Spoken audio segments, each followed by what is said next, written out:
Evan Prater is still here, and that might be the most significant storyline heading into the 2023 Bearcats football season. I'll explain. Our Locked On Bearcats, your daily podcast on the Cincinnati Bearcats, part of the Locked On Podcast Network, your team every day.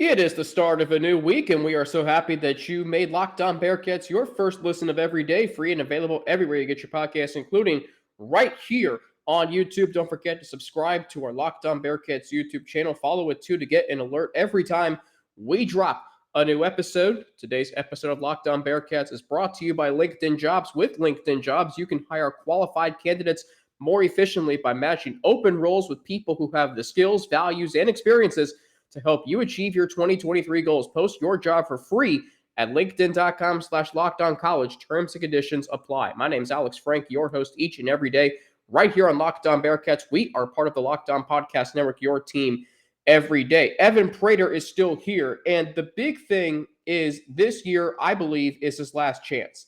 It's his last chance to prove that he can be a starter. So that, first off, he's worthy of significant playing time. But as far as a starter is concerned, that could apply to this year. I think that's more so for 2024.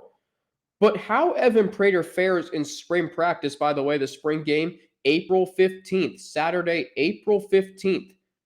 So looking forward to that. Looking forward to hopefully being there for that. How Evan Prater fares in practice in the spring is going to tell us a lot. If he learned anything from the two games he started, if he still struggles in practice as he did last year, if he's a fit in Satterfield's system, is he more accurate? So there are four questions that I just posed to you. First off, if he learned anything from the two games he started last year, and those two games were a struggle. But as I mentioned, they were under circumstances that weren't necessarily ideal for someone making his first two starts. Question two, if he still struggles in practice as he did last year. Russ Hellman every Thursday on this show would say the reason why Prater's not playing or starting is because he was struggling in practice. So the coaching staff did not want that in a game. If he is a fit in Scott Satterfield's system, is he more accurate? Those are four questions. If the answer to three of those four questions are yes and a positive, then that's a good thing. The only question that you want a no to is struggling in practice. Because again, the plan for whatever the Bearcats do at quarterback is focused on this year, but there also needs to be a plan in place for next year. With Jones and Bryant leaving after this year, that leaves you with Drogosh and Prater. I know there's Jacob Hoyen. If you go on GoBearcats.com and look at the roster, you'll see Jacob Hoyen is listed. He's a redshirt sophomore.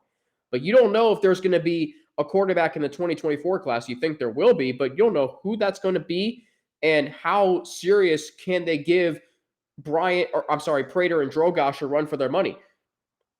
But Evan Prater, there is a case to be made that he might be the most important player in this program right now. Because let's say he continues to be a liability and not live up to his potential. That puts a lot more pressure on this program, both this year and next year. And even if the Bearcats do well this year, you don't know what the future holds in 2024. You know Brady Drogosh is good. I mean, he's as highly rated of a recruit as he is because he's good and possesses dual threat abilities. 4-star quarterback. But you don't know how that's going to translate. So far with Evan Prater, it hasn't. And it may turn out to be that Evan Prater's potential never gets realized. Let's say Emory Jones does struggle this year. You want to have someone with Prater's skill set to come in. Now, this is if Prater ends up ahead of Drogosh on the depth chart. There's a chance he may not. You don't want Ben Bryant coming in if Emory Jones struggles. I don't know if Ben Bryant is really going to have much of a chance to start. That's a topic for another day. Evan Prater, you want him in if Emory Jones does struggle because he has gotten playing time. He did run the ball well against Tulane. He did have the game-winning touchdown against USF. The times he came into the games in 2021, he performed well. Because hopefully after this year, Prater is going to be staying. Bryant's leaving. Drogosh is only a freshman. And so you want an experienced guy, a guy who's been here for 5 years and who came in with all this pedigree and accolades from high school, and he's the highest rated offensive commit in the 24/7. I think he's the highest rated commit ever in the 24/7 sports era. I should know this. Yes, I do know this. Highest rated commit in the 24/7 sports era for Cincinnati, for the Bearcats football. And he's not going to realize his potential. That's the storyline that could be a reality. And it's hard to swallow. That's a hard pill to swallow as a fan, because you loved him last year. You loved him when he first committed. This is about to turn to a bust in college football. Evan Prater might be the most important player in this program right now if you're talking about its future. If you're talking about the present, that's your hometown heroes, most of whom are on defense. And the focus, again, should only be on this year, because this year could tell us what the Bearcats could look like in the Big 12. Matter of fact, it is going to tell us what the Bearcats could look like in the Big 12. And one question I don't want to have after this season is about Evan Prater, because I don't want to have to ask, well, can he be the guy next year? Is he going to transfer? I don't want to have to ask those questions, because I has the tools. I think he can fit in Scott Satterfield's system. I think Emory Jones can fit in Scott Satterfield's system. But if Emory Jones struggles, who do you want to go into the game? Ben Bryant, experience-wise, okay, but he doesn't have the skill set that Prater has, or Drogosh for that matter. You want a guy like Evan Prater to finally see the potential that he came in with. It has been a frustrating experience for some of you, maybe a maddening experience, but I just keep thinking those two games, for as bad as they were not played under ideal circumstances. In fact, and I don't mean to blame Tyler Scott for this, the first game, Tyler Scott dropped the touchdown pass. Evan Prater threw it right on his hands. If Tyler Scott catches that ball and runs into the end zone, a lot of things are different. But don't tell me the Bearcats lost that game because of Evan Prater. They lost that game because they couldn't stop Tulane's offense. They lost that game because their defense could not close the deal in another late game situation, just as they didn't do against Central Florida and just as they didn't do against Arkansas. And the Wasabi Fenway Bowl, those were not ideal circumstances. The receiving corps was in the transfer portal. The only receiver he really had to throw the ball to is Wyatt Fisher, and Louisville's defense absolutely harassed him. 7 sacks. Those are not circumstances I want a quarterback who's finally getting his opportunity to play under. And I give him major credit, Evan Prater, for staying. Because with a coaching change, with a new quarterback in the transfer portal, and Brady Drogosh now on his heels, the outlook for him this spring, heading into this spring, is not nearly as bright as last year's. And yet he's still here. And how he answers those 4 questions I mentioned. Did he learn anything from those struggles in the first 2 games? Is he going to still struggle in practice? Is he a fit in Scott Satterfield's system? And the 4th question is he more accurate? If the answer is yes to 3 of those 4 questions, and the answer is no to him still struggling in practice, you have something not only that can help you this year, but next year, Bearcats. And that is why I'm going to keep talking about this. That Evan Prater still being here, significant storyline heading into 2023. Because he's the highest commit in the 24/7 sports era for Bearcats football. Coming up, what to expect individually from both the offense and defense in 2023. I'll get into all of that after I tell you how this episode of Locked On Bearcats is brought to you by LinkedIn Jobs. As a small business owner or hiring manager, you know that 2023 all depends on the team members you have to check out LinkedIn Jobs. With LinkedIn Jobs, you can hire qualified candidates more efficiently by matching open roles with people who have the skills, values, and experiences to help you achieve your goals. I got a lot of personal hiring stories from Bearcast Media, all positive. We just posted who we were looking for, what we were looking for, posted the positions on LinkedIn, and we were flooded with a lot of great candidates. LinkedIn Jobs helps you quickly attract qualified candidates to your open jobs with targeting tools. They go beyond resume data by using insights from your job post company, using insights from your job post company and their 875 million member profiles to put your post in front of the most qualified candidates. Identify the most qualified candidates on LinkedIn Jobs and connect with them fast and for free. LinkedIn Jobs makes it easy to screen and rate applicants based on your job qualifications all on one platform. We got big goals in 2023. The right team member can help us do just that. It's why small businesses rate LinkedIn Jobs number one in delivering quality hires versus leading competitors. LinkedIn Jobs helps you find the qualified candidates you want to talk to faster. Post your job for free at linkedin.com/lockedoncollege. That's linkedin.com/lockedoncollege to post your job for free. Terms and conditions do apply. Thanks again for making Locked On Bearcats your first listen every day. Make sure you check out our brand new podcast, Locked On College Basketball. Everything you need to know about college basketball all in one place. Plus, hear from big-name experts, insiders, coaches, and players. Locked On College Basketball, available on YouTube and wherever you get your podcast. So the Cincinnati, we'll get to basketball in segment 3. Very impressive win of the weekend for the Bearcats over UCF. But back to the gridiron, offensively and defensively for Cincinnati. Defensively, what I would tell you is I don't expect them to be that great, like 2020 great or 2018 great, but I think they can be really good. The first two levels to me are almost set. I'm talking the defensive line and linebackers. Your interior line is not only set, but it has depth. Briggs, Corleone, Malik Vann. Because the Bearcats are going to a 4-2-5. Now, they could use 3 defensive tackles, put a bigger body on one of the ends, but my thinking is, okay, 4-2-5, that's going to be 2 defensive ends and 2 interior linemen. So you can't have 3 playing at one time unless you go in goal line packages or third down packages. You could see all 3 of them, but typically you're going to see 2 of Briggs, Corleone, and Vann. That has a lot of depth and a lot of experience. And this defense was pretty good last year without Malik Vann. Now imagine what it could do with him healthy. And if you need any proof that Malik Vann is going to help, the Bearcats allowed almost 5 more yards per carry in 2021 or 2022 as opposed to 2021. That's up almost 40 yards from 2020. I'm sorry, yards per game rushing. Not yards per carry. Yards per game rushing. 5 more yards per game. And from 2020, that's up over 40 yards per game. Not only was it missing Malik Vann last year and Dante Corleone for the final 2 games, but teams eventually caught on to the 3-3-5 because I'm going to be honest, in a way, it became too vanilla of a defense. It didn't do anything besides force turnovers, really. And when the turnovers didn't come, that's when this defense ran into trouble. They didn't get any turnovers against Tulane. They got 1 fumble against Arkansas.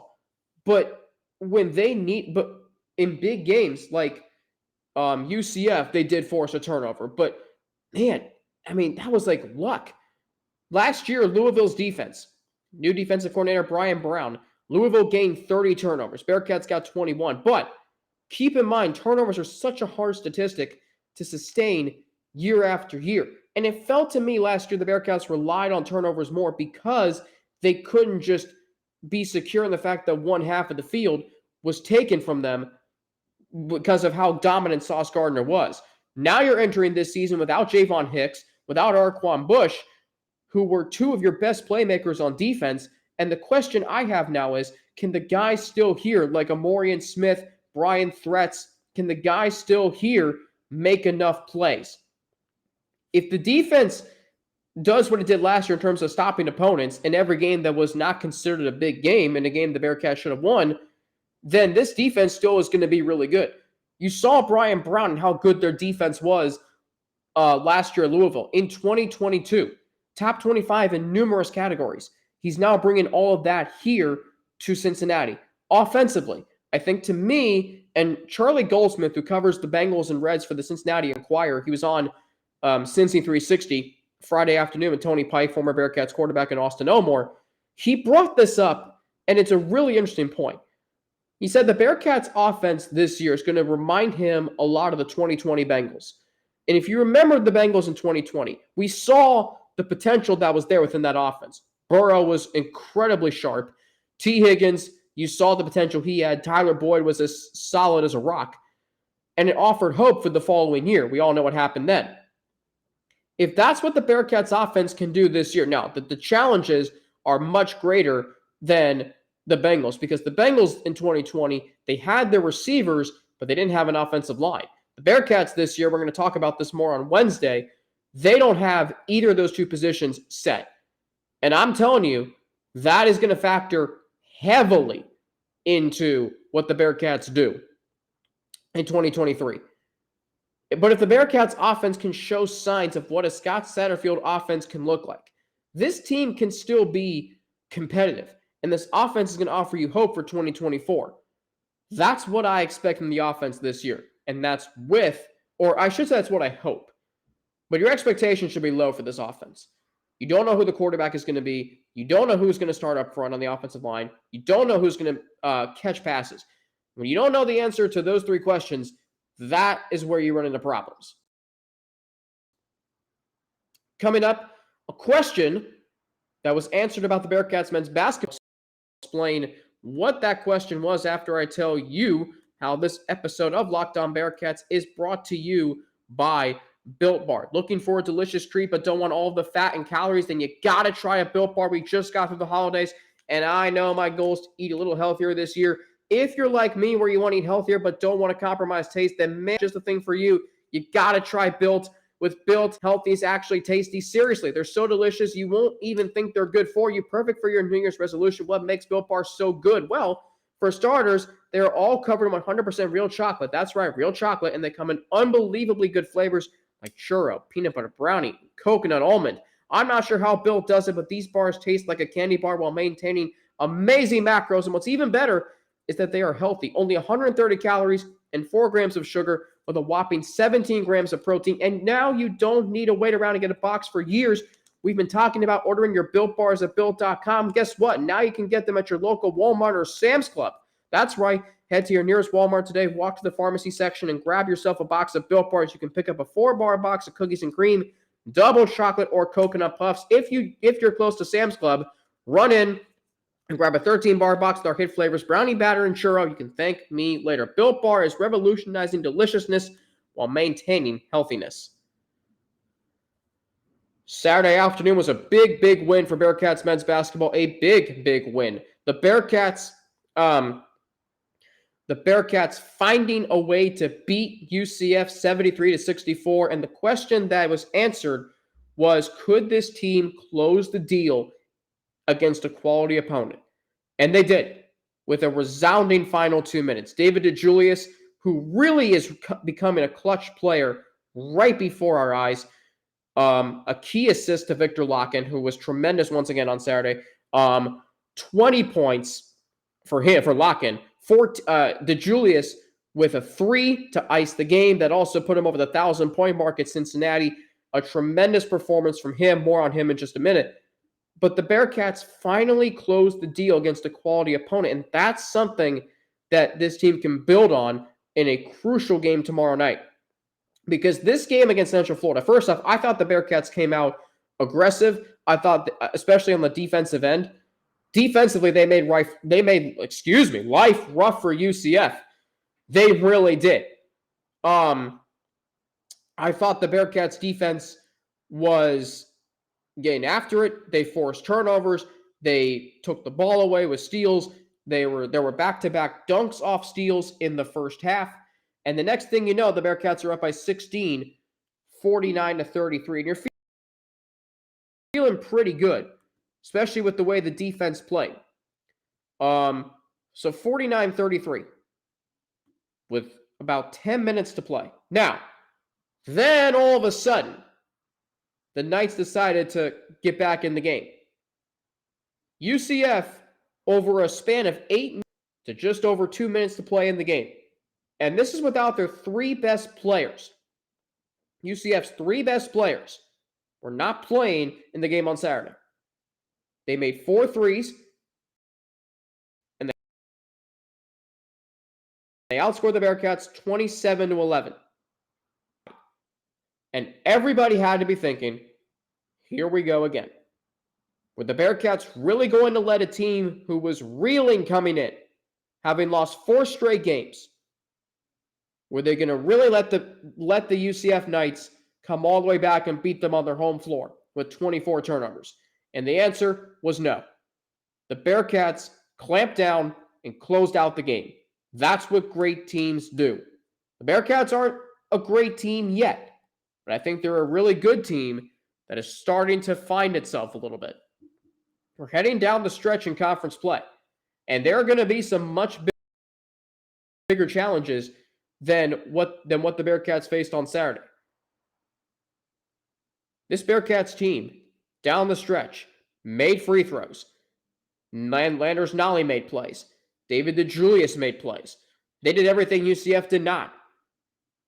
And David DeJulius, I mean, what a performance. My player of the game, 19 points, 7 assists, 7 of 10 from the floor, 4 of 6 from 3. He's averaging almost 8 assists per game over his last 5. He's averaging 4.75 for the season. Entered Saturday top 5 in the AAC. He has 114 assists overall. I mean, he is having, yes. Did he struggle early? Yes. Did you want him to perform better in big games? Yes. Well, now he's doing it. I mean, no matter what you think about him, he is the heart and soul of this team, and he has been since 2021. If we look at these statistics, David DeJulius right now, when it comes to assists, is 4th in the conference with 4.75 per game. He is 3rd in total assists behind only Jamal Shedd of Houston and Kendrick Davis of Memphis. And Kendrick Davis, I mean, that's saying a lot. As far as scoring, the Bearcats do have someone in the top 10. That's Landers Nolly II at 15.8 points per game. Rebounding, the Bearcats do not have someone in the top 10, but Landers Nolly is 14th.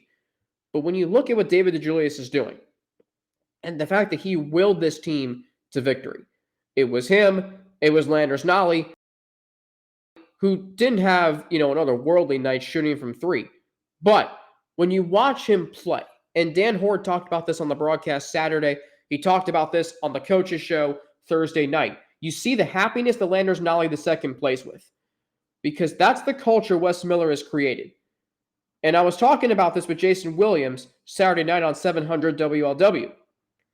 And I think this was mentioned earlier in the week.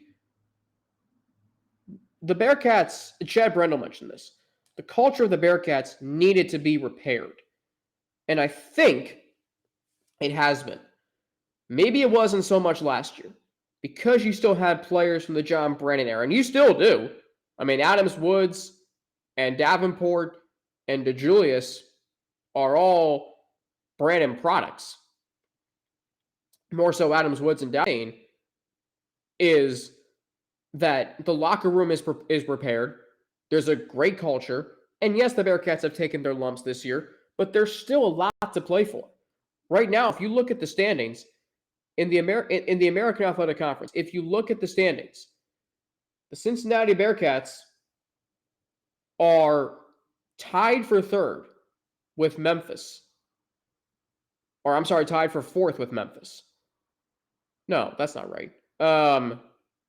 My Cincinnati math is clearly not doing me well here. Bearcats are in 5th place, half game behind Memphis, 1 game behind Tulane, game and a half behind Temple. They beat Tulane on Tuesday. Bearcats are tied with Tulane, and they are tied with Memphis. So they would have 2 wins over Tulane and a loss in Memphis.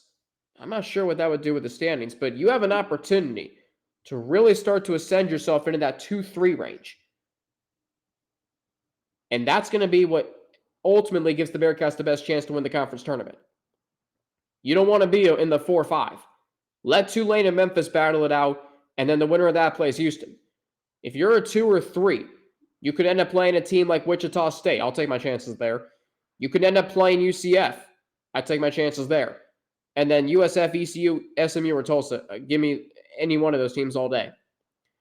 And then, yeah, you might face Temple in the semifinals, or you could maybe face a team that upsets Temple. But that's why this game on Tuesday night is so important at